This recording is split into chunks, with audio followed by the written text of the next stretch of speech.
Good morning all of you. आप सभी का फिजिक्स क्लास में एक बार फिर से स्वागत है। आज का जो टॉपिक रहेगा हमारा वो BSc third same non medical से रहेगा और पेपर सेकंड ऑप्टिक्स हम इसके अंदर इस वीडियो लेक्चर सीरीज़ में स्टडी करेंगे। आज का लेक्चर है वो यूनिट नंबर थर्ड से है। पहले थर्ड का हम वीडियो लेक्चर्स बनाएंगे और टॉपिक रहेगा हमारे पास में बेसिक्स ऑफ वेव ऑप्टिक्स, जिसमें हम हाइजन प्रिंसिपल की बात करेंगे और सुपरपोजिशन प्रिंसिपल की हम बात करेंगे। यहाँ पे हम तो स्टार्ट करते हैं। जैसे पेपर का नाम हमारे पास यहाँ पे ऑप्टिक्स, तो सबसे पहले यही बात कंडीशन आती है कि what is the optics, optics होती क्या है। तो डेफिनेशन इसकी हम इस तरह से डिफाइन करेंगे, branch of physics which deals with light and it's phenomena is called optics. Physics की वो ब्रांच जिसके अंदर हम लाइट और लाइट के phenomena, for example reflection, diffraction, diffraction, interference, polarisation, इन सब को स्टडी करेंगे। तो जिस ब्रांच के अंडर इसको स्टडी करते हैं वो ब्रांच कहलाती है ऑप्टिक्स। तो डेफिनेशन हमने डिफाइन किया, यहाँ लाइट और लाइट के फिनोमेना को स्टडी करेंगे। Next question arises, what is the light, light होती क्या है। तो सिंपल सा आंसर है, light is the form of energy which produces the sensation of vision in our eyes. Means light energy की फॉर्म है जिसकी वजह से हम ऑब्जेक्ट को देख पाते हैं, उसको हम डिफाइन करते हैं लाइट। तो क्वेश्चन अराइज होता है कि ऑब्जेक्ट को देखते कैसे भाई। किसी भी ऑब्जेक्ट को हम तब देख पाएंगे अगर लाइट उस ऑब्जेक्ट से चलकर हमारी आंखों तक पहुंच जाए। अगर लाइट ऑब्जेक्ट से चल के हमारी आंखों पे पहुंच गई तो हमें दिखाई देगी, अदरवाइज दिखाई नहीं देगी। सिंपल से एग्जांपल से हम समझ सकते हैं। सपोज हमारे पास में हम नाइट की बात करते हैं, रात के समय की बात करते हैं। हमारे हाथ में एक टॉर्च है, किसी ऑब्जेक्ट को देखना है तो टॉर्च उस ऑब्जेक्ट के ऊपर फोल्ड करेंगे, टॉर्च से लाइट जाएगी, ऑब्जेक्ट से टकराएगी और हमारी आंखों पे आ जाएगी। ऐसा तो नहीं करते हम कि टॉर्च को अपनी आंखों पे मारेंगे, क्योंकि लाइट तो तब भी होगी, लेकिन ऑब्जेक्ट तभी दिखाई देगा जब लाइट उस ऑब्जेक्ट से चल के हमारी आंखों तक पहुंचे। तो टॉर्च उस ऑब्जेक्ट पे फोल्ड करेंगे, लाइट ऑब्जेक्ट पे टकराएगी और हमारी आंखों पे आ जाएगी यहाँ पे। अब फिर कई बार क्वेश्चन बच्चों से होता है कि कलर्ड कैसे दिखाई देते ऑब्जेक्ट्स। जैसे कोई एग्जांपल, कोई रेड दिखाई दे रहा है, कोई ब्लू दिखाई दे रहा है, कोई येलो दिखाई दे रहा है। उसका सिंपल सा मीनिंग है, सेम हमने कहा कि लाइट ऑब्जेक्ट से आनी चाहिए हमारी आंखों पे।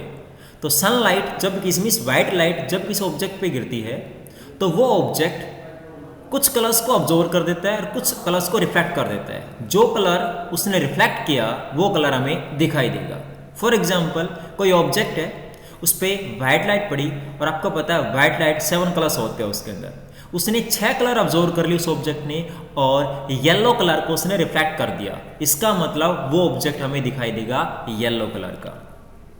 तो कोई कलर हमें व्हाइट कब दिखाई देगा। सिंपल सा मीनिंग है, अगर लाइट वो ऑब्जेक्ट सारी की सारी लाइट को रिफ्लेक्ट, कोई ऑब्जर्व ना करे, सब रिफ्लेक्ट कर दे, तो सारी लाइट हमारे आंखों पे आएगी। सातों कलर आ गए, सातों कलर आ गए तो क्या होगा, व्हाइट दिखाई देगा। इसीलिए हम गर्मियों में व्हाइट कपड़े को प्रीफर करते हैं। क्यों, गर्मियों के अंदर हम चाहते हैं कि हमें कम से कम गर्मी लगे, और वो व्हाइट शर्ट है या वाइट पैंट है, वाइट कपड़ा है, क्या करेगा, सारी लाइट को रिफ्लेक्ट कर देगा, तो लाइट को रखी नहीं, इसका मतलब हमें गर्मी कम लगेगी। इससे अपोजिट ब्लैक कलर कब दिखाई देता है, अगर वो ऑब्जेक्ट सारी की सारी लाइट को ऑब्जर्व कर ले तो जो कलर हो गया हमारे पास में वो हो जाएगा ब्लैक, क्योंकि लाइट तो आई नहीं, लाइट नहीं आई, इसका मतलब ब्लैक, कुछ नहीं दिखाई देगा हमें। इसका मतलब ब्लैक कपड़े कब पहनते हम, सर्दियों में हम ब्लैक कपड़े को प्रीफर करते हैं यहाँ पे। फिर नेक्स्ट बात आती है, लाइट के 2 नेचर होते हैं। Light have dual nature, particle as well as wave. Particle कभी लाइट है, कभी पार्टिकल की तरह वेव करती है, तो कभी वो वेव की तरह वेव करती है। फॉर एग्जाम्पल, हम बात करें रिफ्लेक्शन, डिफ्रैक्शन, फोटोइलेक्ट्रिक इफेक्ट की बात करें, हम कॉम्पटन इफेक्ट की बात करें, ये सारे हमारे पास में क्या दिखाते हैं, पार्टिकल नेचर को रिप्रेजेंट करते हैं हमारे पास में। फिर आता है कि वेव नेचर कौन दिखाता है, इंटरफेरेंस हो गया, डिफ्रैक्शन हो गया, पोलराइजेशन हो गया, ये सब हमें दिखाते हैं वेव नेचर के बारे में यहाँ पे। तो ये फिनोमेना है जो लाइट के वेव नेचर के बारे में बताते हैं। फोटोइलेक्ट्रिक, कॉम्पटन इफेक्ट है, ये हमें पार्टिकल नेचर के बारे में बताते हैं यहाँ पे। ऑप्टिक्स को मेनली हम 2 ब्रांचेस में डिफाइन करते हैं, ज्योमेट्रिकल ऑप्टिक्स और फिजिकल ऑप्टिक्स।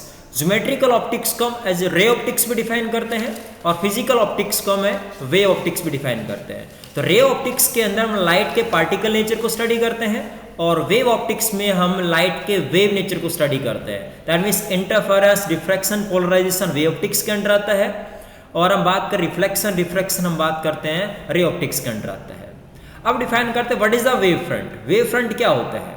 तो कहते हैं the continuous locus of all the particle of a medium vibrating in same phase is called a wave front.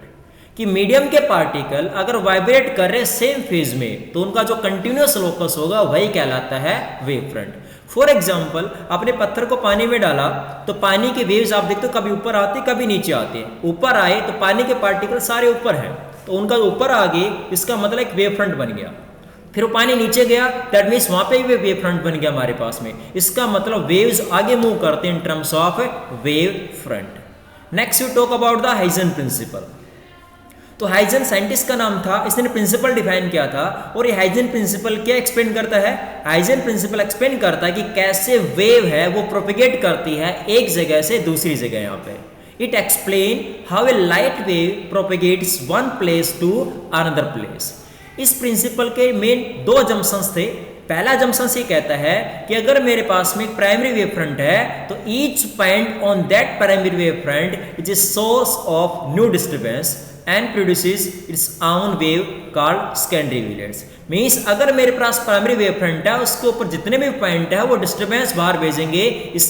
उस डिस्टर्बेंस को नाम दे दिया आपने हमारे पास में क्या? Secondary wavelets. सेकंड कहता है अगर इन सेकेंडरी वेवलेट्स पे हम टेंजेंट ड्रॉ कर दें तो हम एक नया वेव फ्रंट बन जाता है जिसको डिफाइन करता हूं मैं न्यू वेव फ्रंट और सेकेंडरी वेव फ्रंट। इस तरह से वेव आगे मूव करती जाती है in terms of wave fronts. Huygens principle को हम इस डायग्राम से इजीली समझ सकते हैं। हम देख रहे हैं हमारे पास में जो डॉट्स है ये एक वेव फ्रंट है। पहले तो इस वेव फ्रंट के ऊपर हमने पार्टिकल्स लिए, इन पार्टिकल्स से वेव्स बाहर निकली जिसको नाम दिया हमने यहाँ पे secondary wavelets. In secondary wavelets पे फिर हमने एक टेंजेंट ड्रॉ कर दिया। ये टेंजेंट हमारे पास में आ गया नया वेव फ्रंट, इसका नाम सेकेंडरी वेव फ्रंट। अब इस वेव फ्रंट के ऊपर अगेन बहुत सारे पार्टिकल होंगे।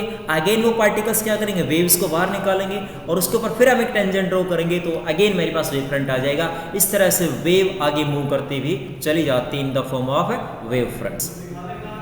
अब बात आती है टाइप ऑफ वेव फ्रंट। कितने टाइप के वेव फ्रंट होते हैं? There are 3 type of wave front. First spherical wave front, second cylindrical wave front और थर्ड हम बात करते हैं प्लेन वेव फ्रंट। तो जो डायग्राम आप यहाँ पे देख रहे हो, ये जो डायग्राम है ये हमारे पास में स्फेरिकल वेव फ्रंट है। तो स्फेरिकल वेव फ्रंट कब आता है? जब हमारे पास में सोर्स एक पॉइंट होता है, एक पॉइंट सोर्स है। अब देख रहे एक सोर्स था, इसने वेव फ्रंट निकाले, ये बाहर होगा स्फेरिकल, फिर आगे गया, फिर आ गया। इसका मतलब वेव फ्रंट स्फीयर की फॉर्म में आगे मूव करता है, उसको डिफाइन कर दिया हमने स्फेरिकल वेव फ्रंट। फिर आती है सिलेंड्रिकल वेव फ्रंट। ये कब आएगा? जब हमारे पास में सोर्स एक लाइन सोर्स होगा, इस लाइन सोर्स से वेव्स बाहर निकलेंगी, इसका मतलब जो वेव फ्रंट की शेप बनेगी वो होगी हमारे पास में सिलेंड्रिकल। फिर आते प्लेन वेव फ्रंट कब बनेगा? अगर सोर्स इनफाइनाइट पे रखा है तो उसकी वजह से हमारे पास में आता है plane wave front. Next important topic हमारे पास में सुपरपोजिशन प्रिंसिपल। बहुत इंपॉर्टेंट रहने वाला है कि सुपरपोजिशन प्रिंसिपल होता है क्या है। ये कहता है व्हेन 2 और मोर वेव्स, जब 2 या नेक्स्ट लेक्चर में हम बात करने वाले यंग डबल स्लिट एक्सपेरिमेंट के बारे में, जो बहुत इंपॉर्टेंट रहने वाला है हमारे लिए, क्योंकि आपको पता है एग्जाम से mostly time Young double slit experiment पूछा जाता है। तो आज के लिए इतना ही। Okay, good bye everyone.